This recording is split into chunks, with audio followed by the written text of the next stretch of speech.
Hey guys, I'm Maggie Furlong. I love TV just as much as you do, but I actually get paid to watch it. I'm the showgirl. Glee is almost back. Woohoo! The second half of season 1 will not disappoint, with the much publicized Madonna episode. Broadway diva Idina Menzel is Vocal Adrenaline's new choir teacher. Molly Shannon playing another inappropriate teacher at McKinley. Neil Patrick Harris as Shu's former Glee Club nemesis in an episode directed by Joss Whedon. And yes, the birth of Quinn and Puck's Little Bundle of Joy. Which brings me to a question I keep getting. Any clue when Quinn will finally give birth to baby Drizzle? Quinn is still sporting that baby bump when the show returns, and will be for a good majority of the remaining episodes. Creator Ryan Murphy promises she will give birth before the end of the season, though I'm thinking it would be the perfect icing on top of their June 8th finale. What do you think? Party Down is one of the most underappreciated shows on TV. Have you seen it?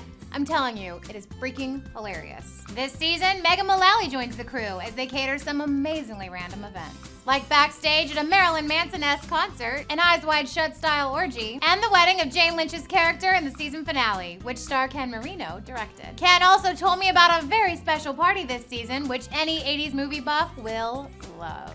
There's Steve Guttenberg's 50th birthday party. Steve Guttenberg playing himself. Basically, his friends threw a surprise party for him a week earlier, so he hired us and then forgot to cancel. And so he's like, oh, I paid for it. Why don't you guys come in and we'll just have a party and invite your friends. We just party at Steve Guttenberg's. There's no party going on. It's our party. He also dished about their awesome guest stars, including Tom Lennon, Christopher Mintz-Plasse, and our pal Paul Scheer. Then we got star Lizzie Kaplan to join us on the couch, give us a cheers, and talk about which stars they'd still love to have on. Tim Robbins would be a pretty awesome thing because he likes to do comedies. I'm a sucker for Jonah Hill. I'd love him to be on it. Yeah, Jonah Hill would be great. Michael Cera almost did one. Patty Duke. Like Patty Duke to do an episode. I've worked with Patty Duke. She's very Whoa. nice. She's very Just nice. dropped that name.